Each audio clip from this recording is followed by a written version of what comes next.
প্রথমে আমাদের বুঝতে হবে যে মসজিদের গুরুত্ব ও তাৎপর্য কি। মসজিদ কি শুধু আমাদের উম্মতের জন্য প্রথম সৃষ্টি হয়েছিল, না মসজিদ আদিকাল থেকে আছে? সকল উম্মতের জন্য মসজিদ ছিল। তাহলে আপনি পবিত্র কোরআনে খুঁজে পাবেন ইন্না আউওয়ালা বাইতিন উযিআ লিন-নাস বিবাক্কা, পৃথিবীর মানুষের ইবাদতের জন্য আসমানের নিচে জমিনের উপরে প্রথম যে ঘর তৈরি করা হয়েছিল মসজিদ হিসেবে, সেটি মক্কায়। এবং বুখারীর হাদিসে রাসূলুল্লাহ সাল্লাল্লাহু আলাইহি ওয়াসাল্লাম বলছেন, আন আবি যার আল-গিফারি, আবু যার গিফারি রাদিয়াল্লাহু তাআলা আনহু থেকে বর্ণিত, তিনি বলেন, আমি রাসূল সাল্লাল্লাহু আলাইহি ওয়াসাল্লামকে জিজ্ঞেস করেছিলাম যে আইয়ুল মসজিদ, কোন মসজিদ পৃথিবীতে সর্বপ্রথম নির্মিত হয়েছে? রাসূলুল্লাহ সাল্লাল্লাহু আলাইহি ওয়াসাল্লাম উত্তরে বলেছেন বাইতুল্লাহ বা আল মসজিদ আল হারামের কথা। আমি জিজ্ঞেস করলাম সুম্মা আইয়ু, তারপর কোন মসজিদ? তিনি বললেন আল মসজিদুল আকসা, দূরবর্তী মসজিদ।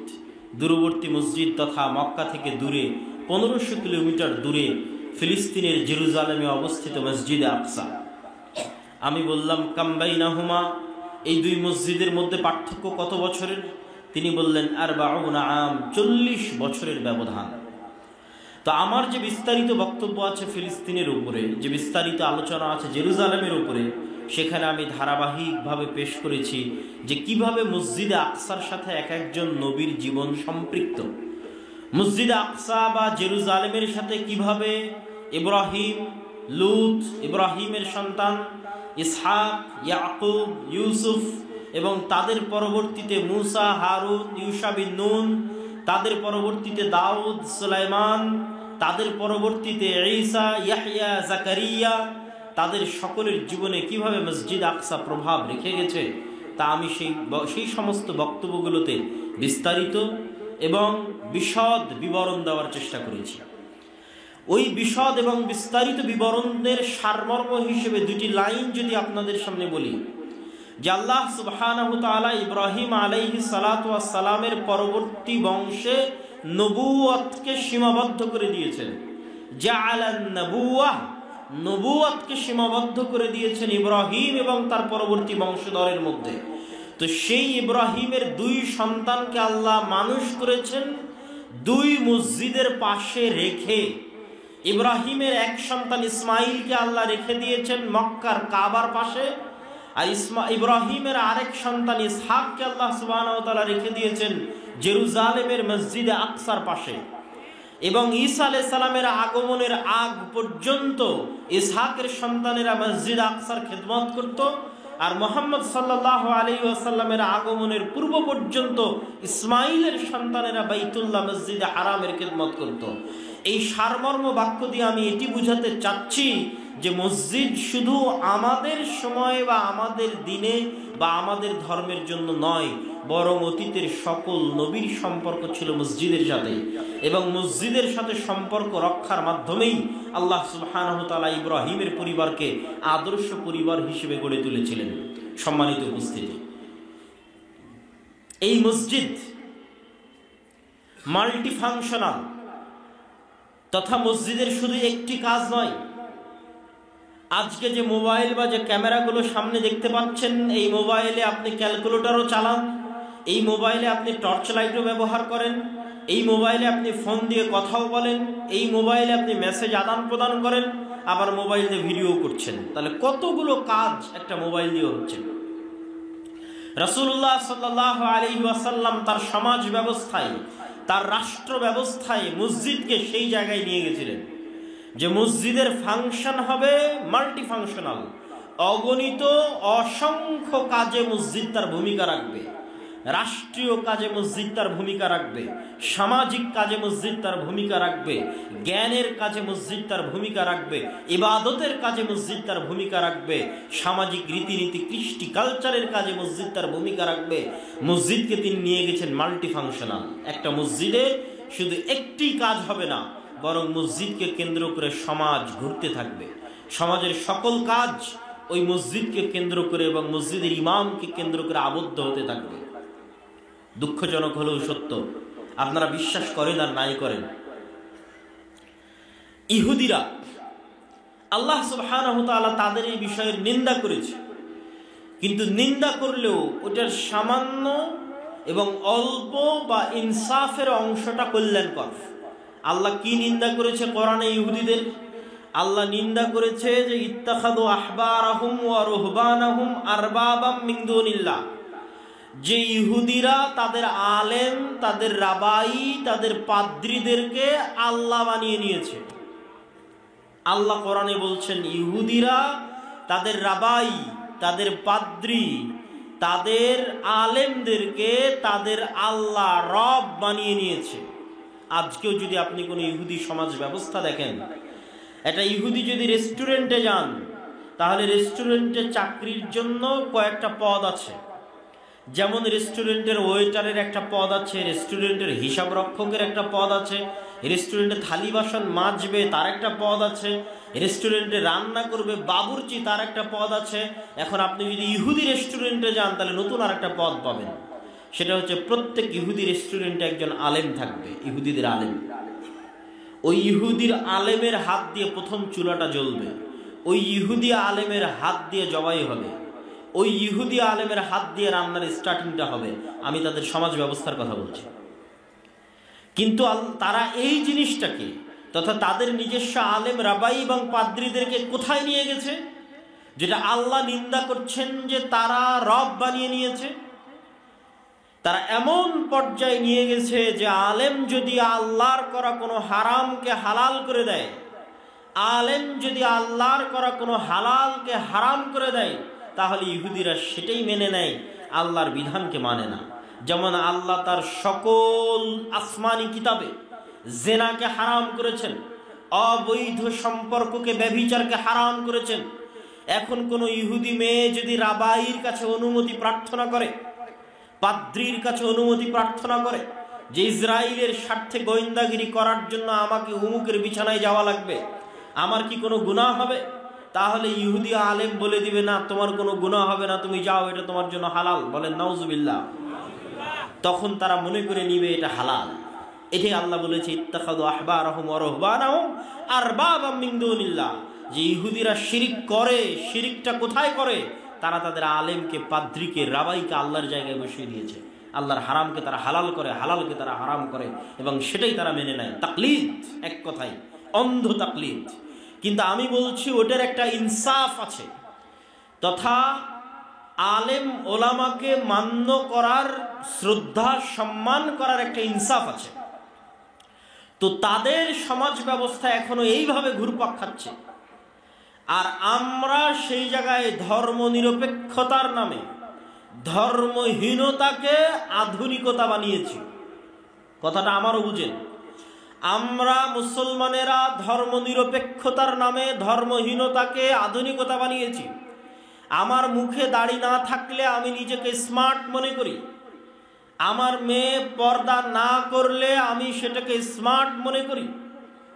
কেন? আমি ধর্মনিরপেক্ষতার নামে ধর্মহীনতাকে আধুনিকতা বানিয়েছি। আর ইহুদিরা আরো শক্ত করে, আরো কঠোরভাবে, আরো শক্ত করে তাদের দিনকে শক্ত করে আঁকড়ে ধরেছে। জাল, জয়ীফ, মিথ্যা, ভুয়া যেটাই থাকুক, ওইটাকে আরো শক্ত করে আঁকড়ে ধরেছে। কিন্তু জ্ঞান গবেষণায় সবার উপরে চলে গেছে। তথা আপনি দিনকে শক্ত করে আঁকড়ে ধরলে আপনি উন্নত হবেন না, আপনি আধুনিক হবেন না, এই কথা সম্পূর্ণ ভুয়া, ভুল। তার জ্বলন্ত প্রমাণ হচ্ছে আজকের ইহুদিরা। তারা তাদের দিনের বিষয়ে কোনো কম্প্রোমাইজ নাই। মুসলমানদের চেয়ে বেশি লম্বা দাড়ি তাদের আছে, শতকরা তারাই বেশি দাড়ি রাখে। আপনি খোঁজ নিয়ে দেখবেন, যদি ইউরোপ আমেরিকায় কোনো আপনার আত্মীয় স্বজন থেকে থাকে, কোনো ইহুদির সাথে তাদের সাক্ষাৎ হয়ে থাকে, যে তাহলে ইহুদিরা দাড়ি রাখে কিনা এবং শতকরা কত পার্সেন্ট ইহুদি দাড়ি রাখে, সেটা তাকে জানতে বলবেন। সম্মানিত উপস্থিতি, কিন্তু আমরা মুসলমানেরা ধর্মনিরপেক্ষতার নামে ধর্মহীনতাকে আমাদের আধুনিকতার মানদণ্ড বানিয়ে নিয়েছি। ফলত আমাদের সমাজ যে মসজিদ ভিত্তিক প্রতিষ্ঠিত হবে, মসজিদকে কেন্দ্র করে প্রতিষ্ঠিত হবে, মসজিদের ইমামের যে একটা অবস্থান থাকবে সমাজে, এটা আমরা সম্পূর্ণরূপে হারিয়ে ফেলেছি। ফলত আল্লাহ সুবহানাহু ওয়া তাআলা পৃথিবীতে আমাদেরকে নিচে নামিয়ে দিয়েছেন। আমাদের মান, সম্মান, ইজ্জত, মর্যাদা আল্লাহ সুবহানাহু ওয়া তাআলা কমিয়ে দিয়েছেন। সম্মানিত উপস্থিতি, বলছিলাম মসজিদের কথা। তো মসজিদ হচ্ছে মাল্টি ফাংশনাল। মসজিদে শুধু রমজান মাসের ফিতরা বন্টন হবে এই জন্য মসজিদ তৈরি করা হয়নি। মসজিদে শুধু কুরবানির গোশত বন্টন হবে এই জন্য মসজিদ তৈরি করা হয়নি। মসজিদে শুধু মানুষ মারা গেলে তার খাটলি রাখা হবে, খাটলি রাখার জায়গা থাকবে এই জন্য মসজিদ তৈরি করা হয়নি। মসজিদে শুধু 5 ওয়াক্ত সালাত আদায়ের পর মসজিদ দরজা বন্ধ করে দেওয়া হবে এই জন্য মসজিদ তৈরি করা হয়নি। এটা ইসলামে মসজিদের থিওরি নয়, এটা ইসলামে মসজিদের জায়গা নয়, এটা ইসলামে মসজিদের তত্ত্ব নয়। ইসলামে মসজিদের তত্ত্ব, মসজিদের থিওরি, মসজিদের জায়গা হচ্ছে এই সারা বাংলাদেশে হাজার হাজার লক্ষ লক্ষ বিঘা সম্পত্তি মসজিদের নামে ওয়াকফ করা আছে। সেটা তো আজ থেকে 200, 250, 300 বছর আগে সমগ্র ভারত, বাংলাদেশ, পাকিস্তানের 5 ভাগের 1 ভাগ সম্পত্তি মসজিদ মাদ্রাসার নামে ওয়াকফ করা ছিল। সমগ্র ভারত, পাকিস্তান, বাংলাদেশকে 5 ভাগ করলে তার 1 ভাগ যত লক্ষ বিঘা সম্পত্তি হবে তত লক্ষ বিঘা সম্পত্তি পাক ভারতে মুসলমানদের মসজিদ মাদ্রাসার নামে ওয়াকফ ছিল, যেটা ব্রিটিশরা লাখেরাত সম্পত্তি বাজেয়াপ্তকরণের নামে মুসলমানদের কাছ থেকে ছিনিয়ে নিয়েছিল। তাহলে আজকে যে শত শত বিঘা সম্পত্তি মসজিদ মাদ্রাসার নামে ওয়াকফ আছে, এগুলো ওই লাখেরাত সম্পত্তি বাজেয়াপ্ত হওয়ার পরের, মানে এগুলো 150-200 বছরের বেশি এগুলোর বয়স নয়। এখন মসজিদ মাদ্রাসার নামে যা জমি জায়গা আছে এগুলোর বয়স 50 বছর, 100 বছর, 150 বছর, 200 বছর। তার মানে কি 200 বছর আগে রহনপুরে মুসলমান ছিল না? ছিল। 200 বছর আগেও, 800 বছর আগেও রহনপুরে মুসলমান ছিল। তারাও মসজিদ মাদ্রাসার জন্য জমি ওয়াকফ করে গেছিল, ওগুলো ব্রিটিশরা বাজেয়াপ্ত করে নিয়েছিল। এখন আপনার রহনপুরে মসজিদ মাদ্রাসার নামে যেগুলো ওয়াকফ হয়েছে এগুলো 20 বছর আগে, 30 বছর, 50 বছর আগে, 100 বছর, 150 বছর আগে, খুব জোর 200 বছর আগে।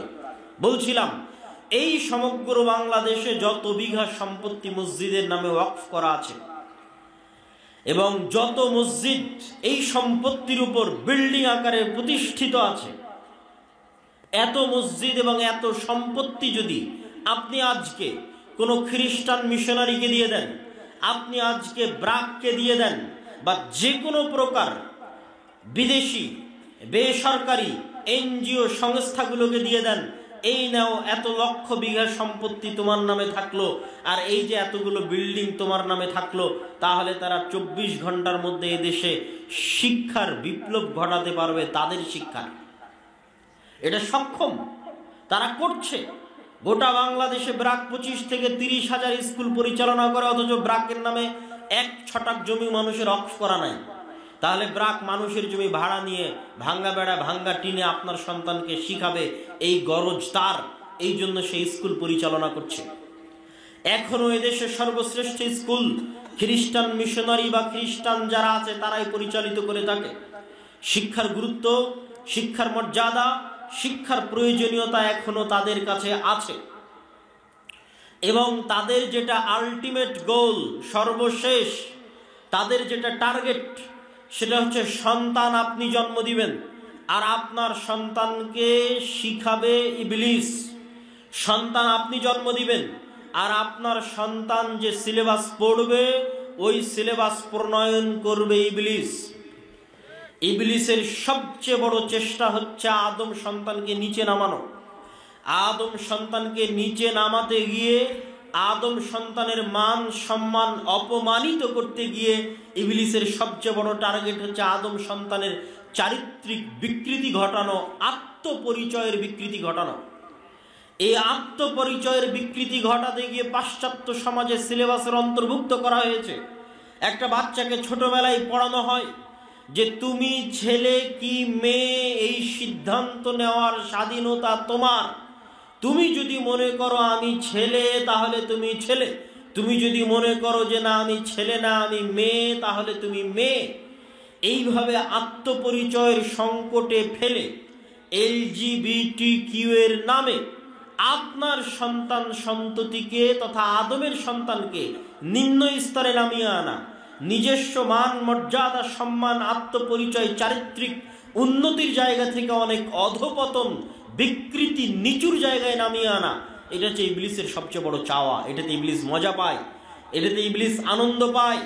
যখন কোনো মানুষকে সে আত্মপরিচয়ের সংকটে ভুগিয়ে নিচে নামিয়ে আনতে পারে, খারাপ বানিয়ে দিতে পারে। এই জন্য আজ সারা বিশ্বের সিলেবাসগুলো পরিবর্তন হয়ে যাচ্ছে, বাংলাদেশের সিলেবাস পরিবর্তন হয়ে যাচ্ছে। বাংলাদেশের বিশ্ববিদ্যালয়ে প্রধান অতিথি হিসেবে, বিশাল চিফ গেস্ট হিসেবে ছাত্রদের সামনে বক্তব্য দিবে ট্রান্সজেন্ডার তথা হিজড়া। হিজড়া বাংলাদেশের বিশ্ববিদ্যালয়ের ছাত্রদের সামনে প্রধান অতিথি হিসেবে, চিফ গেস্ট হিসেবে বক্তব্য দিবে। এই কালচারে ছাত্রদেরকে, পরবর্তী প্রজন্মকে বড় করানোর একটা বিশাল এজেন্ডা নিয়ে ইবলিস এবং তার সেনাবাহিনী কাজ করছে। আমি কখনোই এটার জন্য কোনো সরকার, কোনো রাষ্ট্র বা কোনো ব্যক্তিকে দায়ী করি না। আমি একদম আমার প্রত্যেকটা বক্তব্যে আমি কোট করে বলেছি, টু দ্য পয়েন্ট উল্লেখ করে বলেছি যে এটার জন্য দায়ী হচ্ছে ইবলিস। এটা ইবলিসের চেষ্টা, ইবলিসের পরিশ্রম। কিন্তু দুঃখজনক হলো পৃথিবীতে কিছু ইবলিসের গোলাম আছে যারা তার নিজেদের নামে পরিচয় দেয় মানুষ, কিন্তু এরা মানুষ নয়, এরা গোলাম হচ্ছে ইবলিসের। এই সমস্ত ইবলিসের গোলাম, ইবলিসের দালাল এবং ইবলিসের লেসপেন্সারেরা আমার এবং আপনার সন্তানের ভবিষ্যৎ, চারিত্রিক উন্নতি, আত্মপরিচয়, মুসলমানিত্বের পরিচয়কে নষ্ট করার জন্য সমগ্র পৃথিবীর মুসলিম বিশ্বে, মুসলিম দেশে সিলেবাস পরিবর্তন করছে। তারই ধারাবাহিকতায় বাংলাদেশের সিলেবাসও পরিবর্তন হয়েছে। এবং বাংলাদেশের সিলেবাসে সবচেয়ে দুঃখজনক, সবচেয়ে কষ্টদায়ক যে বিষয়টি অন্তর্ভুক্ত হয়েছে, যেটা ভাবলে শরীর শিউরে ওঠে, যেটা ভাবলে মনে হয় যে আমাদের পূর্বপুরুষরা কি লক্ষ্য নিয়ে, কি উদ্দেশ্য নিয়ে, কি আশা নিয়ে এই মানচিত্র আমাদেরকে দিয়ে গেছিলেন, সেটার সাথে আমরা কতটা বেঈমানি এবং কতটা নিমক হারামি করেছি এবং করছি, সেটা ভাবলে আফসোস হয় এবং গা শিউরে ওঠে। একটা হচ্ছে হারামেরও একটা লেভেল আছে, হারামের একটা কোয়ালিটি আছে। মানুষ যদি কোনো হারাম গুনাহ গোপনে করে, আল্লাহ সুবহানাহু ওয়া তাআলা সেই গুনাহ ক্ষমা করে দেওয়ার সম্ভাবনা বেশি। কেননা সেই গুনাহটা গোপন রেখেছে, মানুষের সামনে গল্প করেনি এবং অন্যের গুনাহ আরেকজনের সামনে ফাঁস করেনি, জানিয়ে দেয়নি। নিজের গুনাহ গোপন রেখেছে, আল্লাহ তার গুনাহ ক্ষমা করে দিবেন দ্রুত এবং তাড়াতাড়ি, সম্ভাবনা বেশি। কিন্তু মানুষ যদি গুনাহ প্রকাশ্যে করে, আলানিয়াহ করে, এবং শুধু প্রকাশ্য নয়, সেই গুনাহকে যদি মানুষ সিলেবাসের অন্তর্ভুক্ত বানিয়ে দেয় যে প্রত্যেক মুসলমানের সন্তানকে স্কুলে ভর্তি হওয়া মানেই তাকে নাচ শিখতে হবে, প্রত্যেক মুসলমানের সন্তান স্কুলে ভর্তি হওয়া মানেই তাকে গান শিখতে হবে, এই যে একটা গুনাহকে সমাজের এমন একটা লেভেলে নিয়ে যাওয়া, যে একটা সিলেবাসের অন্তর্ভুক্ত করে দেওয়া প্রকাশ্যে আলানিয়া, এটা আল্লাহ সুবহানাহু ওয়া তাআলার গজব আসার কারণ এবং মাধ্যম হয়ে যেতে পারে। সম্মানিত উপস্থিতি, এইরকম এক ভয়ঙ্কর এবং ভয়াবহ পরিস্থিতিতে, এরকম এক ভয়ানক পরিস্থিতিতে আপনি আপনার সন্তানদের ভবিষ্যৎ বাঁচাবেন কিভাবে? আপনাদের ভবিষ্যৎ প্রজন্ম বাঁচাবেন কিভাবে? আপনাদের মনে রাখতে হবে, আমাদের আদি পুরুষ, আমাদের বাপ দাদা যারা চলে গেছেন আজ থেকে 100 বছর আগে, 150 বছর আগে, ব্রিটিশরা যখন এদেশের শিক্ষা ব্যবস্থা তাদের হাতে নিয়ে নিয়েছিল, তখন তারা আমাদের পরবর্তী প্রজন্মকে রক্ষার জন্য মক্তব গড়ে তুলেছিলেন, মসজিদগুলোকে দুর্গ হিসেবে কাজে লাগিয়েছিলেন। যে ব্রিটিশদের শিক্ষা ব্যবস্থায় আমাদের সন্তানেরা পড়ার আগে, ব্রিটিশদের শিক্ষা ব্যবস্থায়, ব্রিটিশদের সিলেবাসে আমাদের সন্তানেরা মানুষ হওয়ার আগে মসজিদে তারা আমাদের দ্বীন শিখে যাবে, এই লক্ষ্য, এই টার্গেট নিয়ে তারা মসজিদে মসজিদে মক্তব প্রতিষ্ঠা করেছিলেন ব্রিটিশ আমলে। আজ আবার সেই দিন ফিরে এসেছে, আজ আবার সেই যুগ ফিরে এসেছে। আজ যদি আপনারা মসজিদে মসজিদে মক্তব প্রতিষ্ঠা না করেন, প্রত্যেক মুসলমানের সন্তানের মৌলিক দ্বীন শিক্ষার ব্যবস্থা নিশ্চিত না করেন, আমি মনে করি এটা এখন ফরজ। এটা হচ্ছে মাসলিহাতান নাস, উম্মাহ মুসলিমার মাসলিহার জন্য, স্বার্থ রক্ষার জন্য প্রত্যেক মসজিদ কমিটির উপর ফরজ, প্রত্যেক এলাকার মানুষের উপর ফরজ যে তারা নিজ নিজ মসজিদে মক্তব শিক্ষা ব্যবস্থাকে চাঙ্গা করবে, শক্তিশালী করবে। কেমন শক্তিশালী করবে, কেমন চাঙ্গা করবে? যেমন তার মসজিদের অবকাঠামো শক্তিশালী আছে, তার চেয়ে বেশি শক্তিশালী করবে তার মসজিদের দ্বীন শিক্ষার ব্যবস্থাকে। আমি এই 130টা মসজিদ সফর করে এমনও মসজিদ দেখেছি যেই মসজিদে এসি আছে, যেই মসজিদে টাইলস আছে, যেই মসজিদে ছাদ ঢালাই দেওয়া আছে, মসজিদে ফ্যান আছে, লাইট আছে, কিন্তু মসজিদে মুসলমানের সন্তানের দ্বীন শিক্ষার, কোরআন শিক্ষার ন্যূনতম ব্যবস্থা নাই। তখন আফসোসে, কষ্টে, দুঃখে আমি তাদেরকে বলতে বাধ্য হয়েছি যে আপনাদের এই মসজিদে মক্তব চালু করা, কোরআন শিক্ষার ব্যবস্থা করা এতখানি ফরজ। যদি আপনাদের অর্থের সংকট হয়, টাকার সংকট হয়, তাহলে মসজিদের এসি খুলে বাজারে বিক্রি করে মক্তব চালু করেন। যদি আপনার মসজিদে টাকার সংকট হয়, অর্থের সংকট হয়, তাহলে মসজিদের টাইলসগুলো খুলে বাজারে বিক্রি করে মসজিদে দ্বীন শিক্ষার ব্যবস্থা করেন। মসজিদের ফ্যান লাইট খুলে বাজারে বিক্রি করে মসজিদে দ্বীন শিক্ষার ব্যবস্থা করেন। উন্নতি মানে জ্ঞানে উন্নতি, উন্নতি মানে শিক্ষায় উন্নতি, উন্নতি মানে কখনো বিল্ডিংয়ে উন্নতি নয়, উন্নতি মানে কখনো রাস্তাঘাট ব্রিজ কালভার্টে উন্নতি নয়। যদি রাস্তাঘাট ব্রিজ কালভার্টে উন্নতি হতো, তাহলে আজকে দুবাই পৃথিবী শাসন করত, তাহলে আজকে সৌদি পৃথিবী শাসন করত। কিন্তু দুবাই সৌদি পৃথিবী শাসন করে না, পৃথিবী শাসন করে আমেরিকা এবং ইউরোপ। কেন? আমেরিকা ইউরোপের দুবাইয়ের মতো বুর্জ খলিফা না থাকলেও আমেরিকা এবং ইউরোপের অক্সফোর্ড আছে, ক্যামব্রিজ আছে। জ্ঞান, বিজ্ঞান এবং গবেষণায় বিশ্বের সর্বোচ্চ স্থানে মুসলমানদের চেয়ে 500 বছর এগিয়ে আছে। আমি তাদের প্রশংসা করার জন্য নয়, আমি তাদেরকে উপরে ওঠানোর জন্য নয়, এবং ইমানওয়ালা মুসলমানদের ছোট করার জন্য নয়। কেননা ইমানের মূল্য সকল কিছুর উপরে। ইমান মানুষকে জান্নাতে নিয়ে যেতে পারে, কিন্তু আজ মুসলমানদের অধঃপতনের কারণ আর তাদের পৃথিবী শাসনের কারণ এটা নয় যে আল্লাহ তাদের উপর দয়া করেছে। কারণ এটা যে মুসলমানেরা সেই যোগ্যতা হারিয়েছে, সেই চেষ্টা মুসলমানেরা করেনি, আর সেই চেষ্টা তারা করেছে। আর উদাহরণ অসংখ্য, অহরহ, অগণিত উদাহরণ আমি আপনাকে দিতে পারবো। সম্মানিত উপস্থিতি, উদাহরণ দিতে গিয়ে আমি 2 বা 3টে উদাহরণ সব জায়গায় দিয়ে থাকি।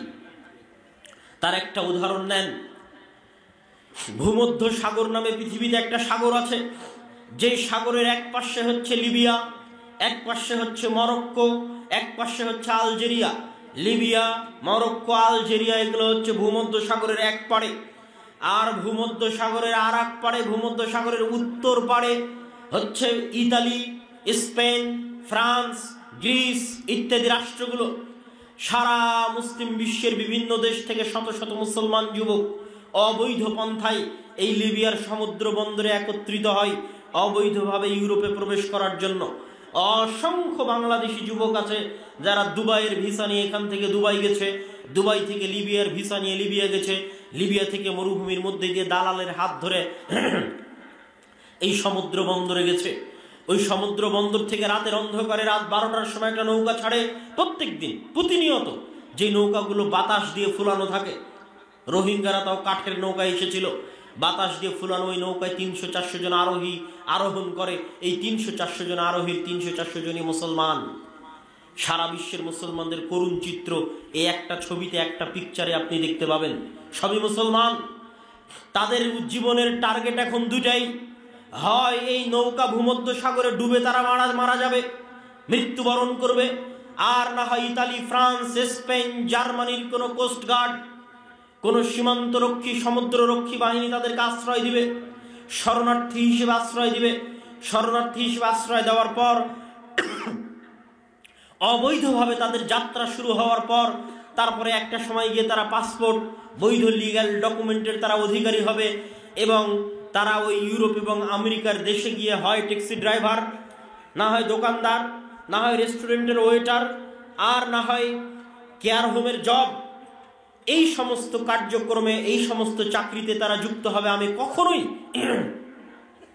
আমার ওই সমস্ত ভাইকে আমি ছোট করে কথা বলছি না, বা মধ্যপ্রাচ্যের দেশে আমাদের যে সমস্ত ভাইয়েরা লেবারি করে তাদেরকে ছোট করে কথা বলছি না। আমাদের এই ভাগ্যের জন্য আমরাই দায়ী, কেননা আমরা কোনোদিন পড়াশোনা এবং শিক্ষার গুরুত্ব দেইনি। যারা বৈধ পন্থাতেও যাচ্ছে এই সমস্ত দেশ থেকে, তাদেরও টার্গেট থাকে না যে তারা বৈধ পন্থায় গিয়ে বিশ্ববিদ্যালয়ের টিচার হবে, ইউরোপ আমেরিকায় গিয়ে বিশ্ববিদ্যালয়ের টিচার হবে, মেডিকেলের প্রফেসর হবে, বা বিজ্ঞান গবেষণা ইনস্টিটিউটে গবেষক হবে। এরকম টার্গেট থাকে না। তাদেরও টার্গেট থাকে তারা কোনো মতে ইউরোপ আমেরিকায় গেলে হয় রেস্টুরেন্টের ওয়েটার হবে, না হলে ট্যাক্সির ড্রাইভার হবে, না হলে কেয়ার হোমের জব করবে। এই তাদের লক্ষ্য উদ্দেশ্য। কেন? তাদের শিক্ষাগত যোগ্যতা নাই, তাদেরকে শিক্ষাগত যোগ্যতা দেওয়া হয়নি। আর কেনই বা রাষ্ট্র, কেনই বা সরকার তাদেরকে শিক্ষা দিবে? কেন সরকার চাইবে না তাদেরকে শিক্ষা দিতে? তারও কারণ আপনাকে বলে দিচ্ছি। শিক্ষা মানুষকে আত্মমর্যাদা দেয়, শিক্ষা মানুষকে আত্মসম্মান দেয়, যখন মানুষ আত্মমর্যাদা এবং আত্মসম্মান পায় তখন মানুষ আর গোলামি করে না, তখন মানুষ 10 টাকা 5 টাকার সামনে বিক্রি হয় না। কিন্তু যখন মানুষের কাছে শিক্ষা থাকে না, যখন মানুষ মদখোর হয়, জুয়াখোর হয়, গাঞ্জাখোর হয়, তখন তাকে 5টা টাকা দিয়ে বলতে পারবেন ওকে মেরে দাও, 5টা টাকা দিয়ে বলতে পারবেন অমুক গাড়িতে আগুন দাও, 5টা টাকা দিয়ে বলতে পারবেন অমুক বাসে আগুন দাও, তখন সে বিক্রি হয়ে যাবে। সম্মানিত উপস্থিতি, আর ক্ষমতা ধরে রাখার জন্য, ক্ষমতা টিকিয়ে রাখার জন্য আমার এরকম 5টা 10টা মদখোর, গুন্ডা, জুয়াখোর, গাঞ্জাখোর দরকার, শিক্ষিত লোকের দরকার নাই। তাহলে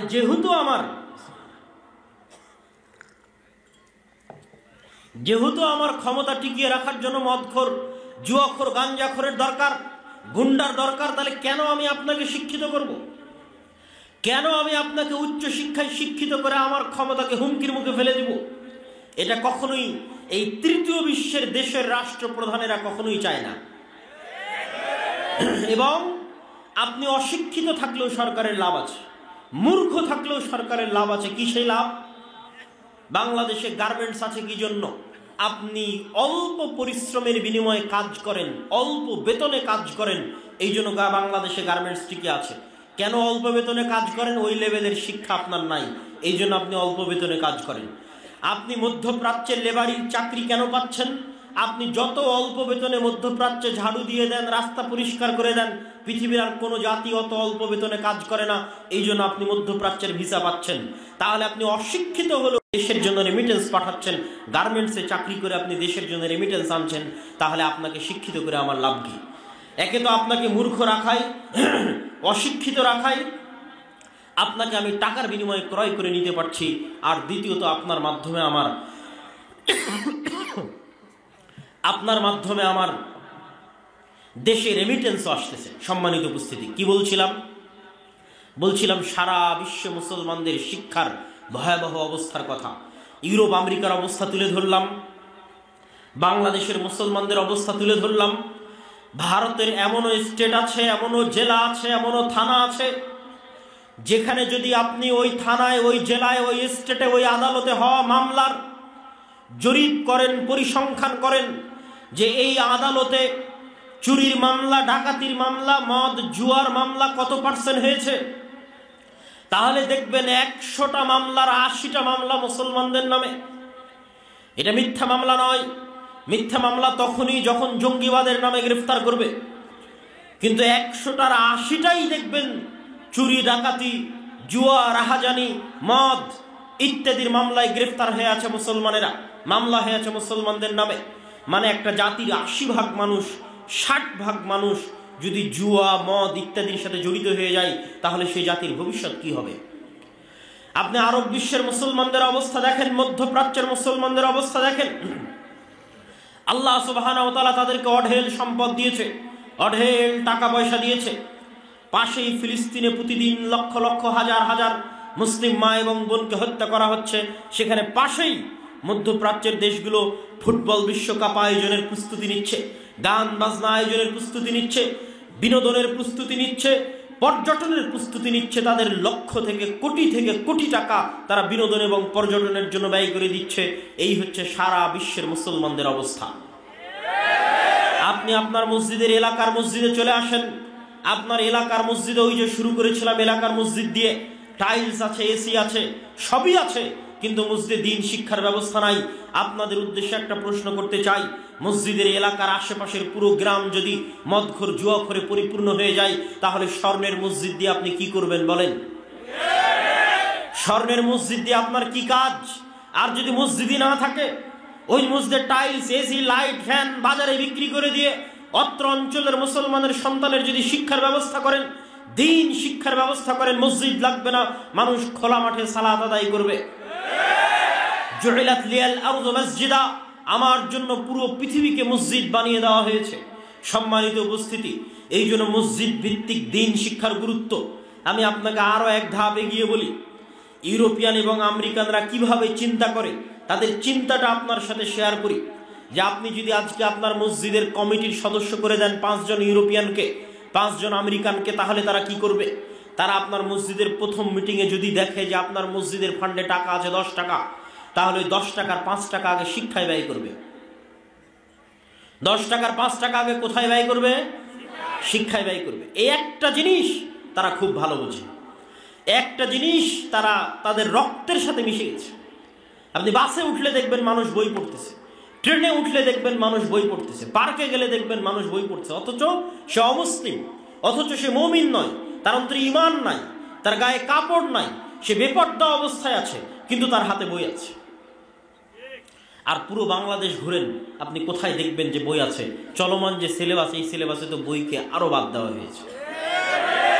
সম্পূর্ণ 10, 15, 20 বছর পর যেন আর বাংলাদেশে এই চলমান যে সিলেবাস ছিল, এই সিলেবাসে যে কয়েকটা ডাক্তার অন্তত তৈরি হতো, যে কয়েকটা ইঞ্জিনিয়ার অন্তত তৈরি হতো, যে কয়েকটা বিজ্ঞানী অন্তত তৈরি হতো, যে কয়েকটা ভালো শিক্ষক, প্রফেসর, ডক্টরেট ডিগ্রিধারী গবেষক অন্তত তৈরি হতো, আজ থেকে 10, 15, 20 বছর পর যেন আর ডাক্তারও তৈরি না হয়, আর ইঞ্জিনিয়ারও তৈরি না হয়, আর এরকম গবেষক, শিক্ষক, প্রফেসরও তৈরি না হয়, তার ব্যবস্থা হয়ে গেছে।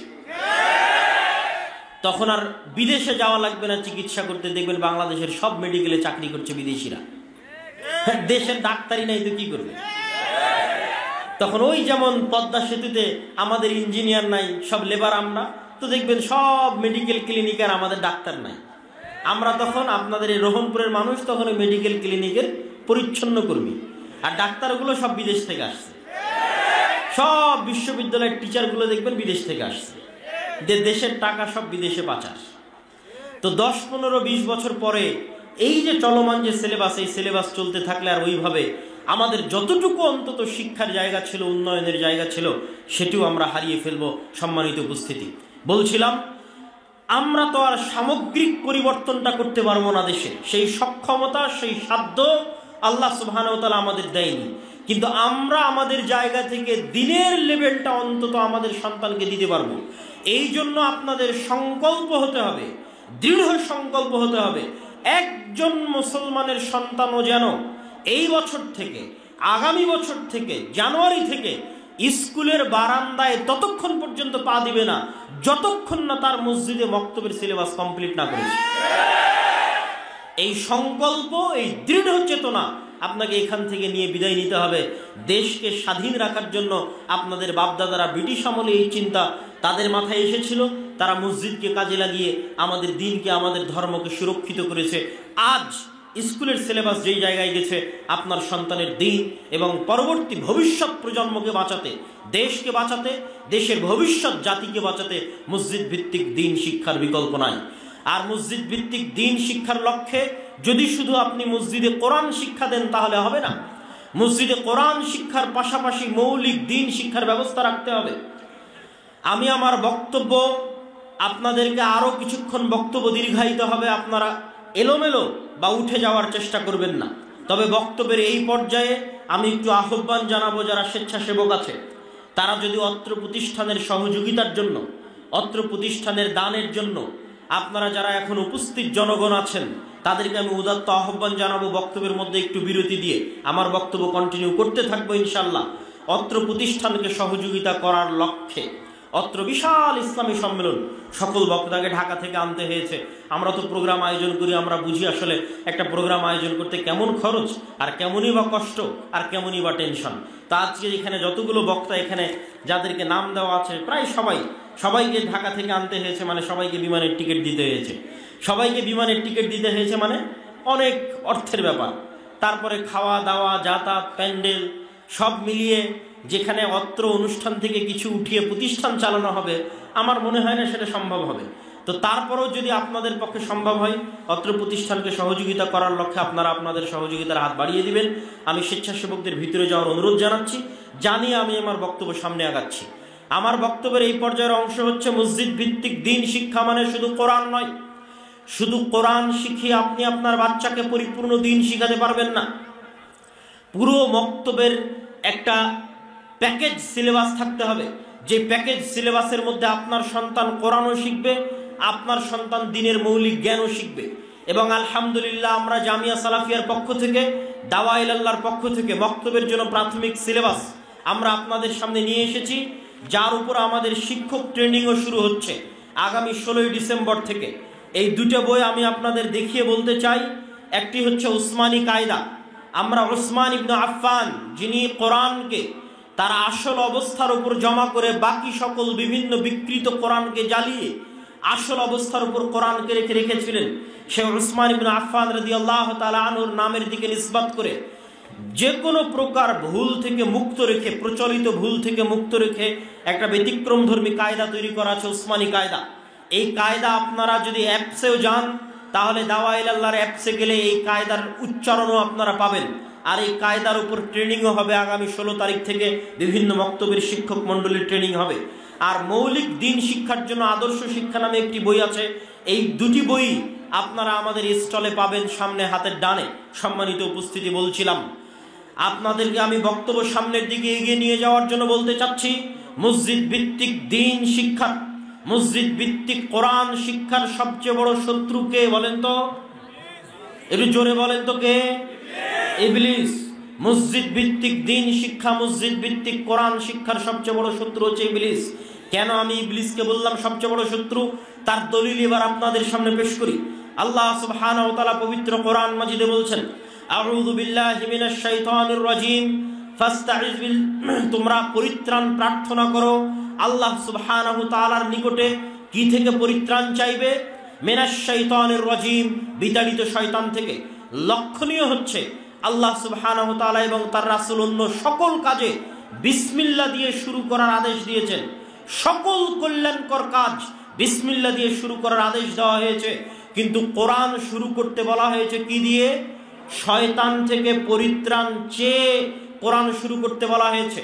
আপনারা আজকে যারা এখানে যতজন উপস্থিত হয়েছেন, যতদূর পর্যন্ত মাইকের আওয়াজ যাচ্ছে, যত মা বোন রাস্তাঘাটে চলাচল করছেন, সকলের উদ্দেশ্যে জিজ্ঞেস করতে চাই, সর্বশেষ কতদিন থেকে আপনি কোরআন পড়েননি? সর্বশেষ কতদিন যাবৎ আপনি কোরআন হাতে নিয়ে দেখেননি? ইসআলু আনফুসাকুম, নিজেকে জিজ্ঞেস করে দেখেন। আর প্রশ্ন করেন, যতদিন থেকে আপনি কোরআন হাতে নিয়ে দেখেননি, পড়ে দেখেননি, ততদিন থেকে শয়তান আপনাকে কোরআন হাতে নিতে দেয়নি।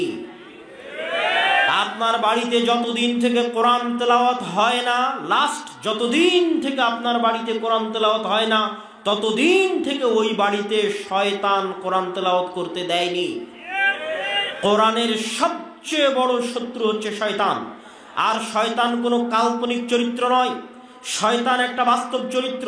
আমাদের সবচেয়ে বড় ভুল হচ্ছে আমরা মনে করি ভূত একটা অদৃশ্য বস্তু, সেই অদৃশ্য বস্তুতে আমরা তখনই বিশ্বাস করি যখন অসুখ হয়।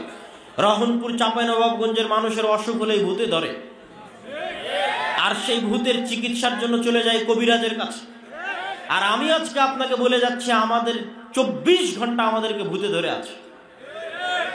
আল্লাহ নিজে কোরআন মাজিদে বলছেন, আল্লাহ রাসূল হাদিসে বলছেন, 24 ঘন্টা আমাদেরকে ভূতে ধরে আছে। ভূত মানে যদি জিন হয়, জিনের একটা অংশ যদি শয়তান হয়, আল্লাহর বাণী যদি সত্য হয়, আল্লাহর রাসূলের বাণী যদি সত্য হয়, তাহলে 24 ঘন্টা আমাদেরকে শয়তান আমাদেরকে প্ররোচনা দিচ্ছে। আর শয়তানকে আল্লাহ এমন ক্ষমতা দিয়েছে, এমন পাওয়ারফুল শক্তিশালী ক্ষমতা দিয়েছে। আল্লাহ সুবহানাহু ওয়া তাআলা কোরআন মাজিদে বলছেন, ইউসবিসু ফি সুদুরিন নাস, শয়তান সরাসরি মানুষের অন্তরে মেসেজ দিতে পারে।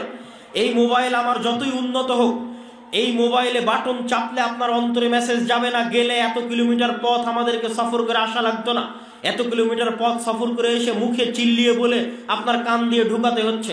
মানে দুনিয়াতে এরকম কোনো যন্ত্র আবিষ্কার হয়নি যেটা মুখ দিয়ে বলা বাদে, চোখ দিয়ে পড়া বাদে, কান দিয়ে শোনা বাদে সরাসরি অন্তরে ইনস্টল করা যাবে। এরকম কিছু আবিষ্কার হয়েছে?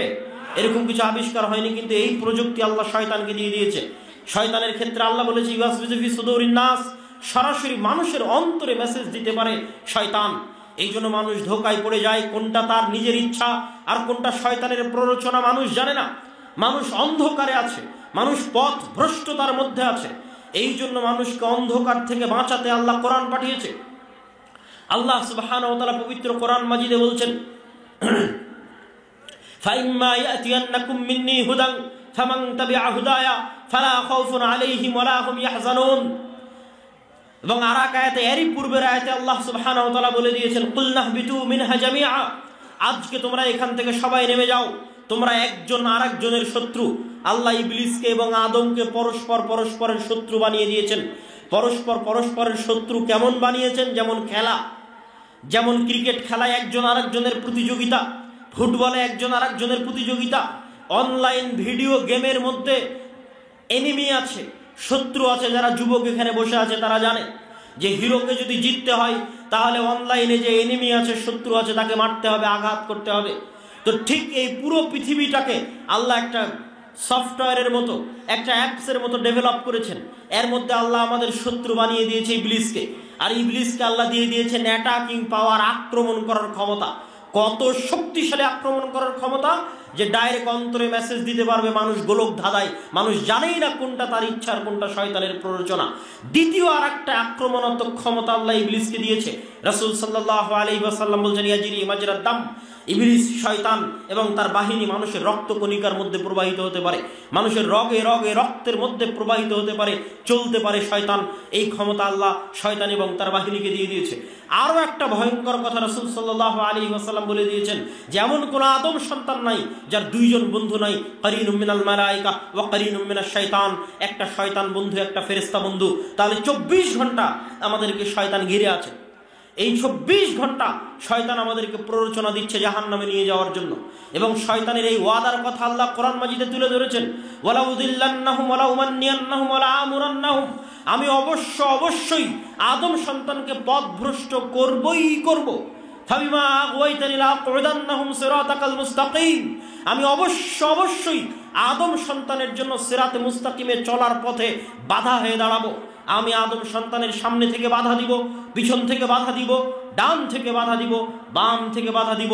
আদম সন্তানকে সিরাতে মুস্তাকিমে চলতে দিব না। এই মর্মে আল্লাহ শয়তানের ওয়াদা কোরআন মাজিদে নকল করেছেন। সুতরাং শয়তান আছে আক্রমণাত্মক ভূমিকায়, আর আমরা মানুষ আছি ডিফেন্সে। আমাদের বাঁচার উপায় কি? ওই আয়াতি আল্লাহ কোরআন মাজিদে সূরা বাকারায় বলে দিয়েছেন, ফাইম্মায়াতিয়ান্নাকুম মিন্নি হুদান। মানুষ আদমের সন্তান, তোমাদের চিন্তা নাই, আমার পক্ষ থেকে নবী যাবে, আমার পক্ষ থেকে রাসূল যাবে, আমার পক্ষ থেকে কিতাব যাবে। আমার পক্ষ থেকে পাঠানো কিতাব, নবী এবং রাসূলের যারা অনুসরণ করবে তাদের কোনো ভয়ও নাই, তাদের কোনো দুশ্চিন্তাও নাই। তবে নবী আসার পরেও, রাসূল আসার পরেও, কিতাব আসার পরেও মানুষ পথভ্রষ্ট হয়ে যাবে। কেন? ওই যে শয়তানের আক্রমণ এত শক্তিশালী, 24 ঘন্টা আমার এবং আপনার বিরুদ্ধে লেগে আছে। ডাইরেক্ট আমার অন্তরে মেসেজ দিতে পারে। আমি তো বুঝতেই পারি না কোনটা আমার আর কোনটা তার প্ররোচনা। আমার তো ফজরের সময় ঘুমিয়ে থাকার সময় মনে হয় আমার আরামের জন্য ঘুমিয়ে আছি, কিন্তু আসলে শয়তান যে আমাকে বলছে আরেকটু ঘুমাও, ইন্নাল লাইলা লাতাবিল, নাম নাম, ঘুমাও ঘুমাও, রাত অনেক লম্বা, এটা তো আমি বুঝতে পারি না। আমি তো ধোঁকা খেয়ে যাই। আমার তো মন বলে যে আমার শান্তির জন্য ঘুমিয়ে আছে, আমার আরামের জন্য। গান শোনার সময় আমার মনে হয় আমার আরাম আয়েশ এবং আনন্দ বিনোদনের জন্য, আমি আমার চিত্ত বিনোদনের জন্য আমি গান শুনছি, আমি অশ্লীল দৃশ্য দেখছি। কিন্তু আসলে শয়তান যে আমাকে প্ররোচনা দিচ্ছে এটা তো আমাদের ব্রেনে কাজ করে না, আমাদের মনে কাজ করে না। এই জন্য আমরা ধোঁকা খেয়ে যাই, শয়তানের ষড়যন্ত্রে পা দিয়ে ফেলি। নবী আসার পরেও, রাসূল আসার পরেও, কিতাব আসার পরেও। তাহলে আদম সন্তান বাঁচবে কিভাবে? আদম সন্তানকে বাঁচানোর জন্য, জান্নাতে নিয়ে যাওয়ার জন্য আল্লাহর আর একটা চ্যালেঞ্জ আছে শয়তানের বিরুদ্ধে। এই বলে আমি আমার কোরআনের সাথে, দ্বীন শিক্ষার সাথে শয়তানের শত্রুতার এই পর্বের আলোচনা শেষের দিকে নিয়ে যাব। সেই আল্লাহ সুবহানাহু ওয়া তাআলার সেই চ্যালেঞ্জ কি? আল্লাহ সুবহানাহু ওয়া তাআলা চ্যালেঞ্জ করেছেন শয়তানের বিরুদ্ধে যে শয়তান দিনরাত 24 ঘন্টা মানুষকে পথভ্রষ্ট করবে। মানুষের জন্ম থেকে মৃত্যু পর্যন্ত মানুষকে যত গুনাহ করাবে, মানুষকে দিয়ে যত অন্যায় কাজ করাবে।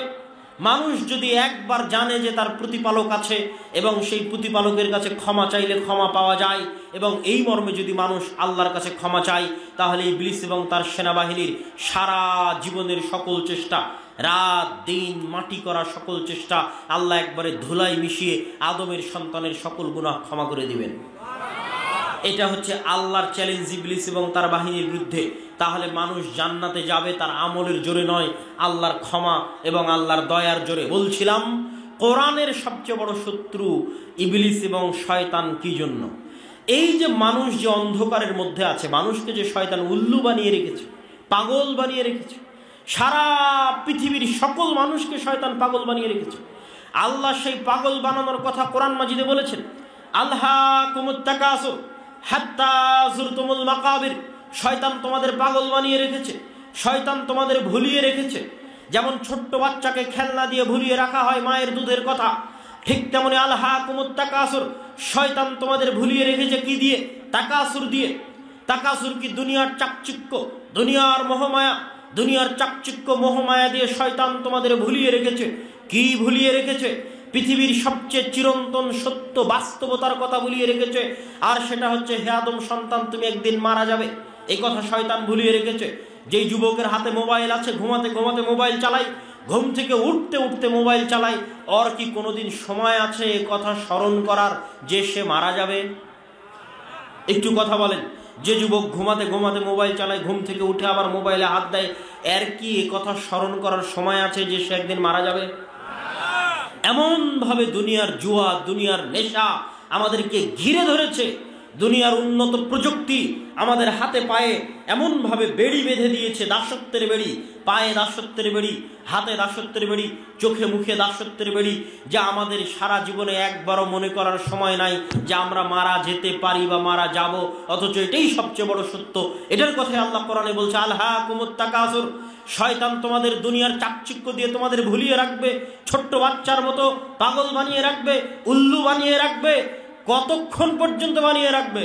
হাত্তা যুরতুমুল মাকাবির, যেই দিন তোমরা নিজেরাই মরে যাবে। যেদিন নিজে মরে গেছে সেই দিন দেখছে আমি তো মরে গেছি, কিন্তু নিজে মরার আগ পর্যন্ত শয়তানের এই ধোঁকা থেকে বের হতে পারে না। তার এই যে সারা পৃথিবীর মানুষকে শয়তান পাগল বানিয়ে রেখেছে। মানুষ জানে না কোনটা সত্য কোনটা মিথ্যা, মানুষ জানে না কোনটা করবে কোনটা করবে না। মানুষকে শয়তান 24 ঘন্টা প্ররোচনা দিচ্ছে, এসি কেনার জন্য লোন কর, ফ্রিজ কেনার জন্য লোন কর, মোটরসাইকেল কেনার জন্য সুদে টাকা নেই, বাড়ি করার জন্য সুদে টাকা নেই। 24 ঘন্টা মানুষকে আরাম আয়েশের জন্য, সুদে টাকা নেওয়ার জন্য শয়তান মানুষকে প্ররোচনা দিচ্ছে। তো এগুলো যে শয়তানের প্ররোচনা, মানুষ জানবে কোথায়?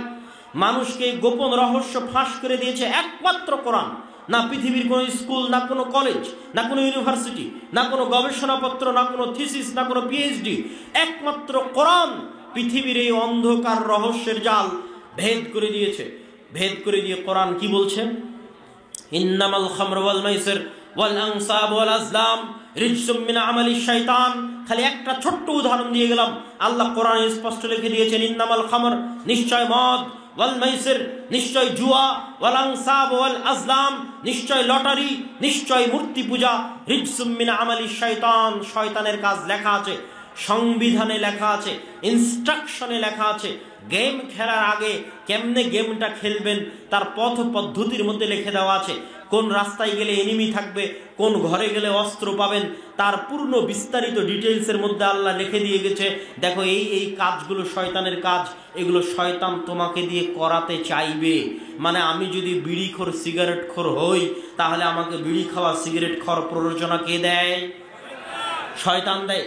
আমি যদি মদ পান করি, তাহলে আমাকে মদ পান করার প্ররোচনা কে দেয়? আমি যদি জুয়া খেলি, লটারি খেলি, তাহলে আমাকে জুয়া এবং লটারির প্ররোচনা কে দেয়? শয়তান দেয়। এবং পৃথিবীতে মানুষ মাত্র 2 ভাগে বিভক্ত, ইবাদুর রহমান ও ইবাদুর শয়তান। রহমানের গোলাম আর শয়তানের গোলাম। আর পুরো কোরআন, পুরো হাদিস, পুরো ইসলামী শরীয়তের সারমর্ম বলে দিই আপনাকে আজকে। পুরো কোরআন, পুরো হাদিস, পুরো ইসলামী শরীয়তের সারমর্ম হচ্ছে, আল্লাহ যত নবী রাসূল পাঠিয়েছেন সব শয়তানের বিরুদ্ধে পাঠিয়েছেন, যত কিতাব পাঠিয়েছেন সব শয়তানের বিরুদ্ধে পাঠিয়েছেন। হাদিস শয়তানের বিরুদ্ধে, কোরআন শয়তানের বিরুদ্ধে, আমার নবী মুহাম্মদ সাল্লাল্লাহু আলাইহি ওয়াসাল্লাম প্রেরিত হয়েছে শয়তানের বিরুদ্ধে। আমরা যা ইবাদত করি তা শয়তানের বিরুদ্ধে, আমরা যা দোয়া পড়ি তা শয়তানের বিরুদ্ধে, আমরা যা জিকির আজকার করি তা শয়তানের বিরুদ্ধে। খালি 2-1টা উদাহরণ দিয়ে আমি আমার বক্তব্যের শেষের দিকে চলে যাব। রাসূল সাল্লাল্লাহু আলাইহি ওয়াসাল্লাম বলছেন, যখন তোমাদের মধ্যে কেউ খাদ্য গ্রহণ করে, তখন যদি বিসমিল্লাহ, আল্লাহর নাম না নেয়, ইয়াকুলু মাআহু শাইতান, তাহলে তার সাথে কে খায়? শয়তান খায়। যখন তোমাদের কেউ বাড়িতে প্রবেশ করে এবং আসসালামু আলাইকুম, আল্লাহর নাম না নিয়ে সালামু আলাইকুম না বলে, সালাম আল্লাহর নাম না বলে, তখন শয়তান চিৎকার করে বলে, হাযা মাবিতুকুম, এই বাড়ি তোমাদের থাকার জায়গা, ওয়া আশাউকুম, তোমাদের আড্ডা দেওয়ার জায়গা। মানে আসসালামু আলাইকুম বলে বাড়িতে প্রবেশ না করলে বাড়িতে থাকবে কে? শয়তান। আল্লাহর নবী বলছে, বাথরুমে প্রবেশ করার সময় যদি তোমরা বলো আল্লাহুম্মা ইন্নী আউযু বিকা মিনাল খুবুসি ওয়াল খাবাইস, তাহলে শয়তানের চোখ অন্ধ হয়ে যাবে, ও দেখতে পাবে না। এরকম অসংখ্য দোয়া, অগণিত দোয়া, বাড়ি থেকে বের হতে শয়তান থেকে বাঁচতে চাওয়া, ঘুমাতে গেলে শয়তান থেকে বাঁচতে চাওয়া, খাবার খেতে গেলে শয়তান থেকে বাঁচতে চাওয়া, বাড়িতে প্রবেশ করতে গেলে শয়তান থেকে বাঁচতে চাওয়া, টয়লেটে ঢুকতে গেলে শয়তান থেকে বাঁচতে চাওয়া।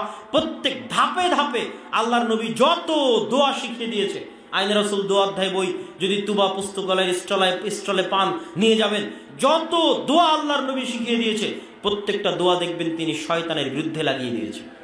প্রত্যেকটা দোয়া শয়তানের বিরুদ্ধে।